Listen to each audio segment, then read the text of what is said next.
আমার কাছে ইলেকশনের আগে একটা এসেছিল অফার, আচ্ছা। একটা ওয়েব সিরিজ করার জন্য। তাহাও ছিল যে খালেদা জিয়া বা মানে তারেক জিয়াকে কন্ডেম করে একটা করার কথা ছিল, যে আমি কৌশলে সেখানেও পাশকে দিয়ে আমার সময় নেই, মানে বলনিকভাবে না করেছি ওই সিরিজটা করতে আমি নিষেধ করেছিলাম যে আমার এখন আর সময় নেই। অ্যাকচুয়ালি আমার হাতে সময়ও ছিল না। গল্পের অনেক ধরনের বদল সবাই প্রত্যাশা করছে। আপনি যেমন বলছেন গোলাম মামুনে আপনি এভাবে দেখার চেষ্টা করেছেন, আরো মন খুলে দেখাবেন সামনে পর্বে, কিন্তু আমাদের সিনেমা, গান, নাটকে একেবারেই দেশ, রাজনীতি, রাজনৈতিক সংকট, সমাজ সংকট পুরোপুরি অনুপস্থিত ছিল। আপনি কি মনে করেন যে এই অনুপস্থিতিটা কমতে কমতে একদম শূন্য কোঠায় ঠেকার জন্য আমাদের শিল্প সংস্কৃতি 12টা বেজেছে? একটা তো ক্ষতি হয়েছেই অবশ্যই, একটা মানে বিশাল ক্ষতি তো হয়েছে, মানে বৈচিত্র্য নষ্ট হয়েছে। মানে সমাজ সচেতন কাজ না করতে পারলে, কন্টেন্ট না করতে পারলে আপনি সমসাময়িক বা রেলেভেন্ট থাকেন না। সো এটার একটা মেজর অডিয়েন্স আপনি লুজ করেন আপনার এই কারণে, যে ইউথ সেগমেন্টটা, যারা তরুণরা, যারা যারা বিভিন্ন দেশের বিভিন্ন কন্টেন্ট দেখছে, যারা আস্তে আস্তে সচেতন হচ্ছে, নানা দেশের খবরাখবর রাখছে, নানা দেশের নানা রকমের বৈচিত্র্যময় কন্টেন্টগুলো দেখছে, তারা যখন দেখতে পায় যে না আমাদের এখানে একই রকমই সব হয়, বিশেষ বিশেষ করে টেলিভিশনের গুলো কাজের ফিল্মে আপনি কোনটা ফিল্মেও ফিল্মে এই গত কয়েক বছরে যতগুলো প্রোপাগান্ডা ফিল্ম হয়েছে, অনেক বছর ধরে এত প্রোপাগান্ডা ফিল্ম হয় নাই। লোকে কিভাবে আখ্যা দিবেন? আমি যদি দহনকে বলি, দহন অবশ্যই প্রোপাগান্ডা ফিল্ম।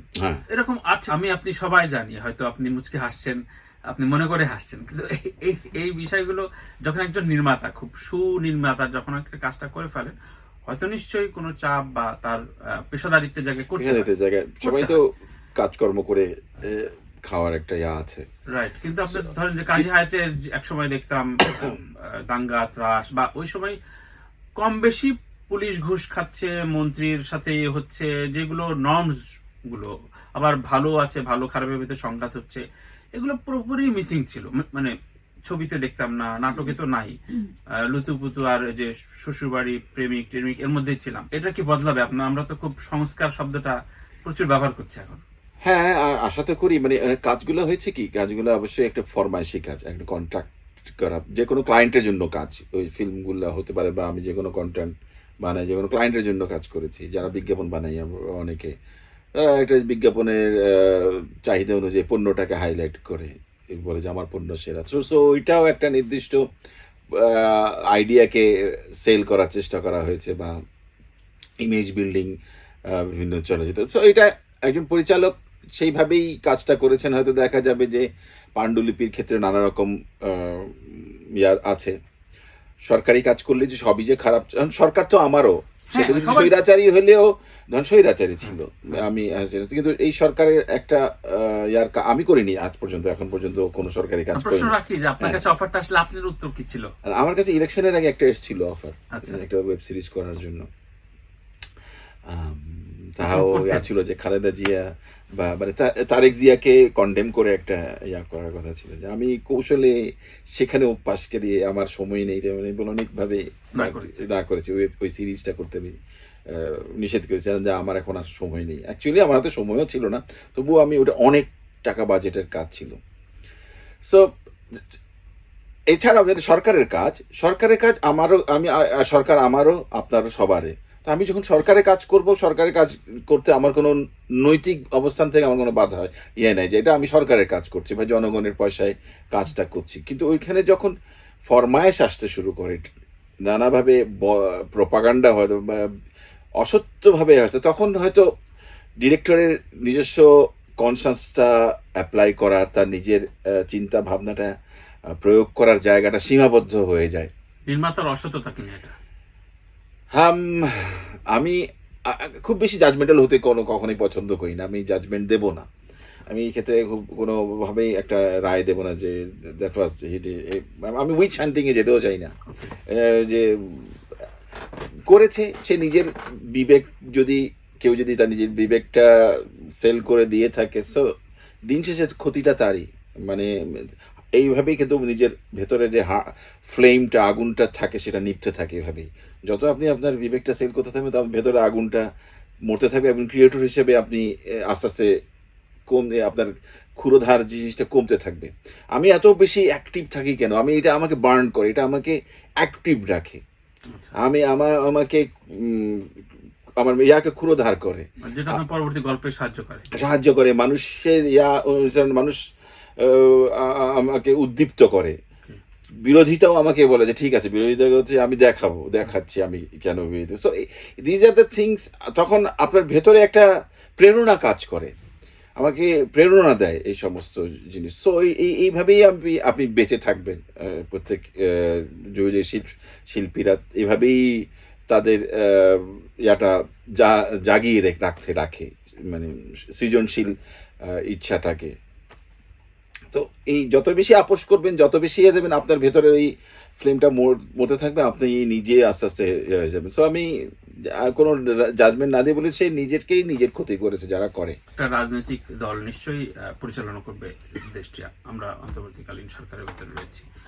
তো রাজা একজন ডাকতেই পারে একজন নির্মাতাকে বা শিল্পীকে বা গায়িকা, এটা তো অন্যায় কিছু না, মানে এটা তো প্রক্রিয়াধীন, তাই না?